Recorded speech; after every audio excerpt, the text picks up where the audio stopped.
going on, everybody? So we're gonna go and do another or go see another movie. Probably do a reaction where we're done. We're going to see Scream 7. Now I just want to say for the record, the first two Scream movies were amazing, and when I say that, I mean if you weren't there to see those movies, they really pushed horror forward. They changed kind of everything, brought a whole new era back, and it was amazing. And then since then, I didn't really focus on it too much. I saw the third one, it sucked. I saw the fourth one, and I liked it. And I thought the sixth one, the last one, was really good. But all those I saw at home. I never went to the theater. But what I find exciting about it is whether it's going to be good or bad, it doesn't really matter to me. I'm excited because I have not seen a Scream movie in the movie theater since I was 14 years old. So I'm like, you know what, let's just go see a Scream movie and see how it is. So I will let you know.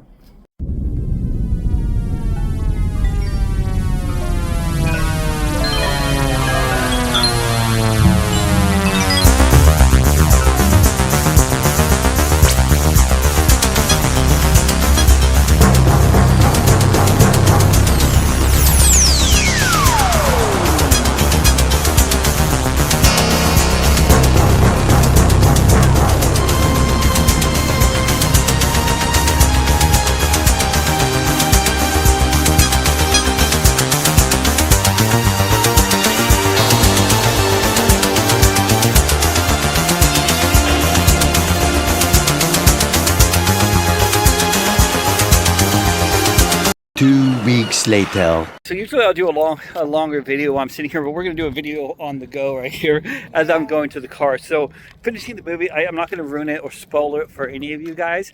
When I started watching the movie, oh, that's okay. We're doing one on the go. When I started watching the movie, I said, okay, I liked it. I thought, okay, this is gonna be good, especially the opening. And then I'm like, okay, some of these characters aren't exactly great. Not the best writing. That's okay. You think Stu is definitely in it, and you know you guys know that, and so seeing him was great. But all I'm gonna say is that it was lazy writing. It was lazy writing. It was so lazy. We don't want to give details away, but... Well, let me sit right here for a second. I know it's windy, but why not? Cold. Hold on. It was lazy writing. So lazy.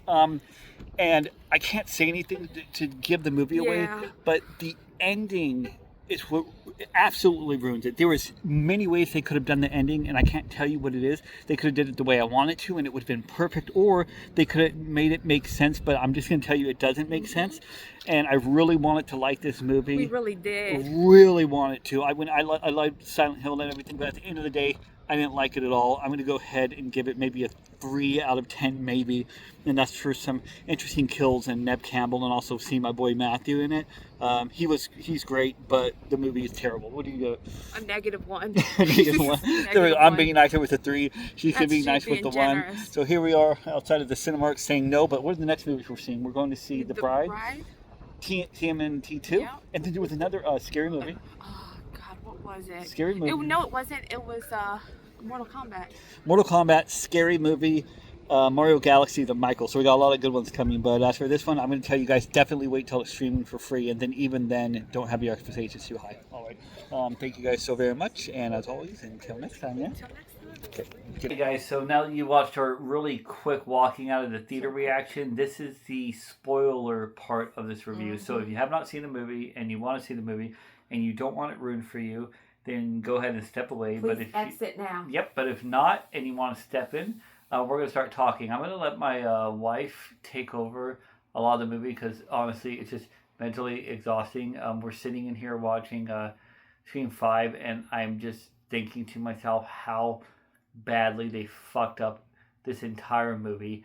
Every decision they made wrong, from firing people to changing things to doing things all the way around. And what pisses me off the most is how bad they did our boy Lillard, Stu. How bad they did him, especially because the other guy who was in Scream 1, they gave him a great venue of coming back in the last 2, and how much he fucked it up. So I'm going to go ahead and hand it over to her, and then I'll just chime in on this one. Go ahead.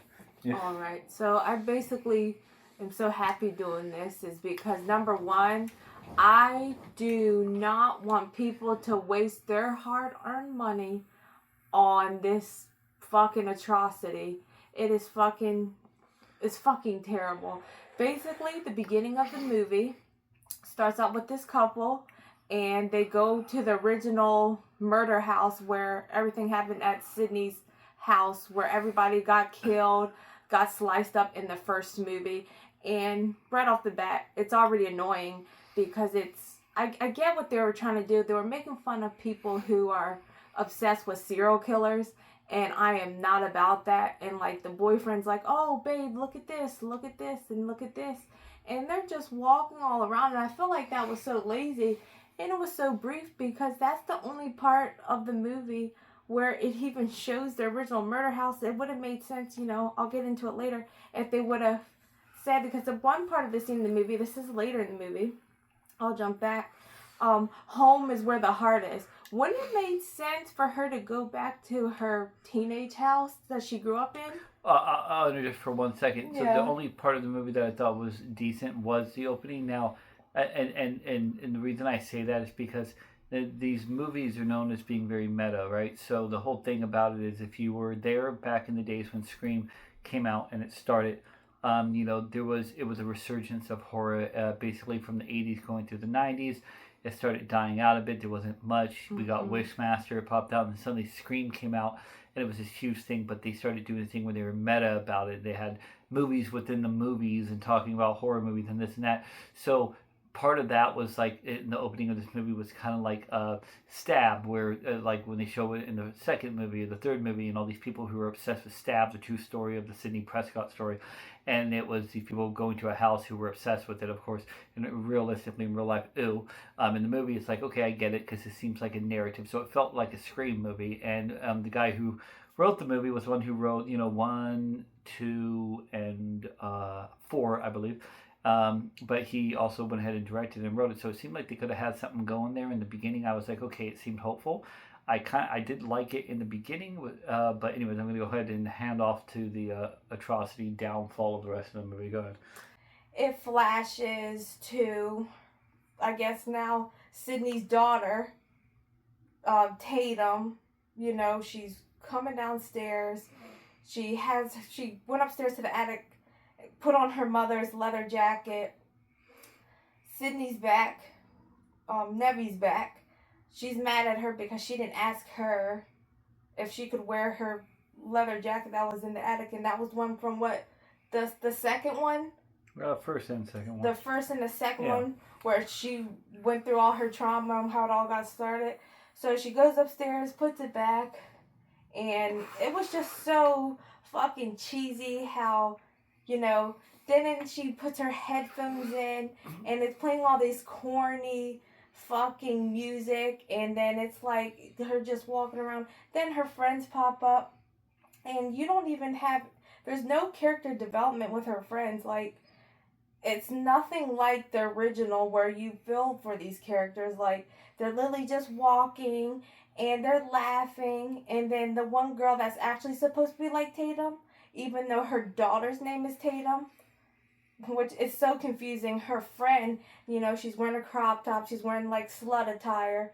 Then all of nowhere, her boyfriend, well, actually, I think I fucked up. That's actually the first scene. Her boyfriend's at the window, just like how Sydney's was in the first one.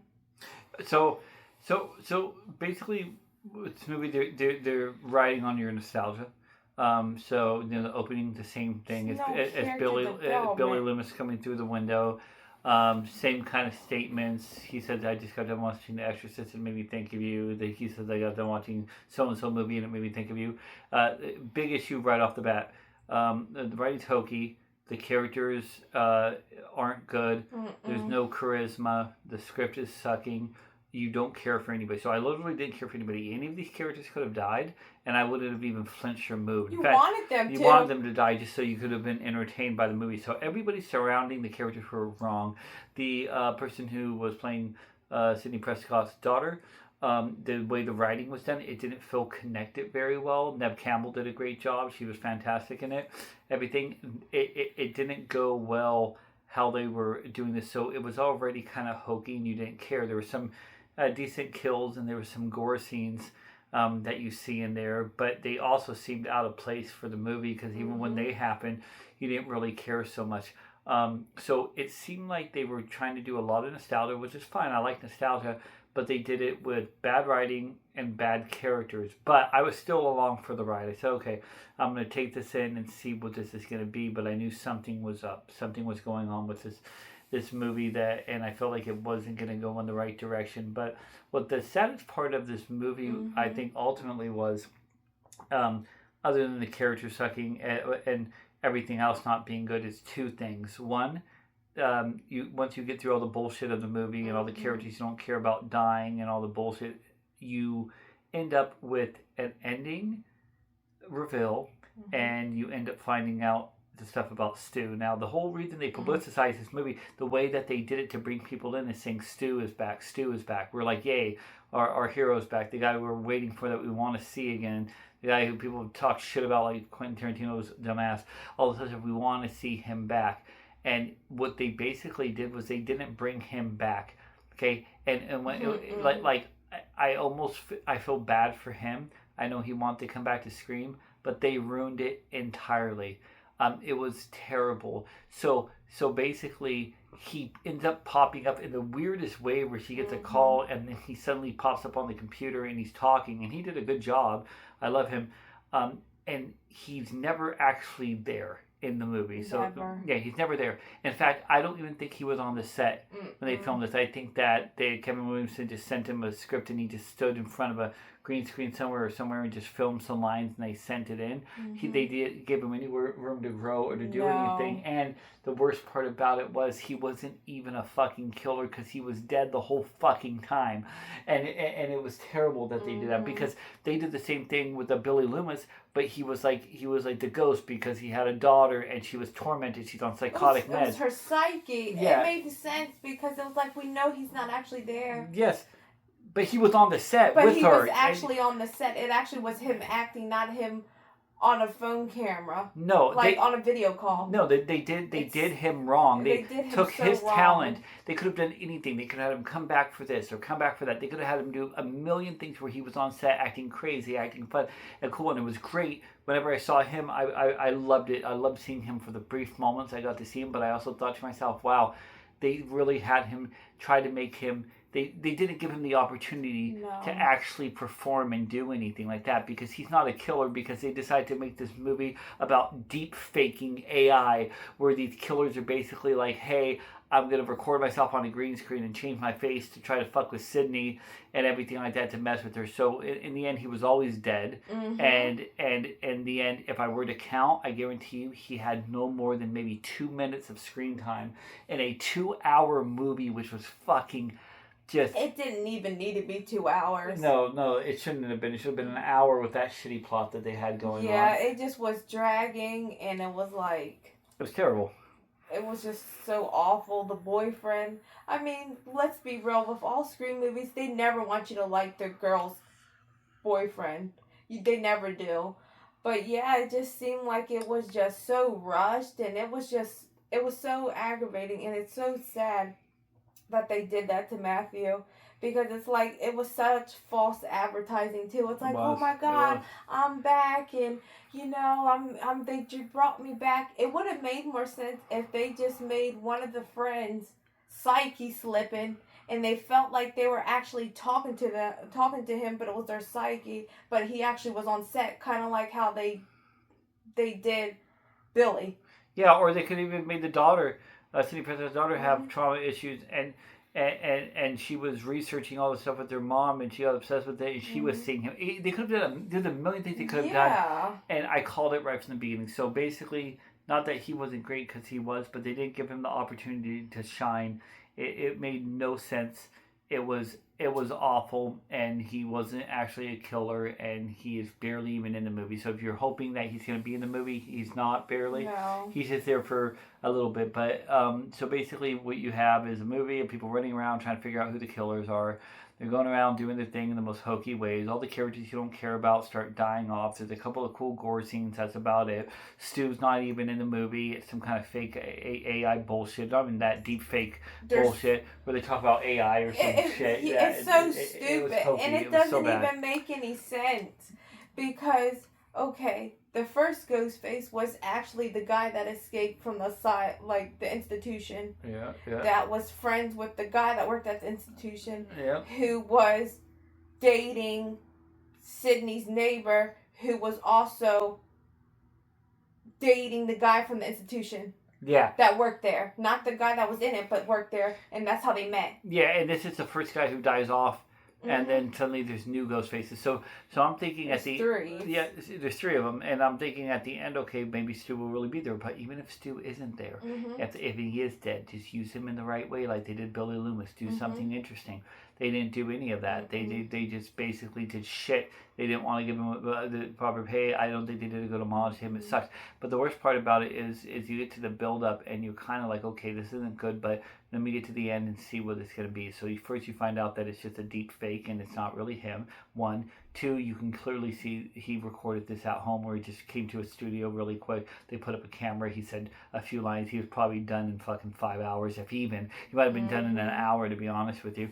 And that was it. And then when they finally reveal who the killers are, it's not even worth mentioning to you. No. The killers have nothing to do with the past. It has nothing to do with anything deep. It has nothing to do. It's not even like, oh, this is so interesting why these killers are the killers. The killer, I don't want to even mention it because it's basically just like, say you're just watching a movie and then you're like, who's the killer? And then at the end they're like, oh, it's Ollie from the mini market down the street that you walked in and bought a candy bar one time. That I was only in once or twice. Once or twice. That's it. No reason, nothing behind it. It was her fucking neighbor, who was also dealt with something, went to a mental institution, who got obsessed with something with one of the guys who worked there, and they both decided we're just gonna torment them. Started dating her, her nurse. Her nurse, yeah. And then they just both decided we're gonna go ahead and fuck with her, and we're gonna start deep faking everything and doing this. So basically, at the end of the day,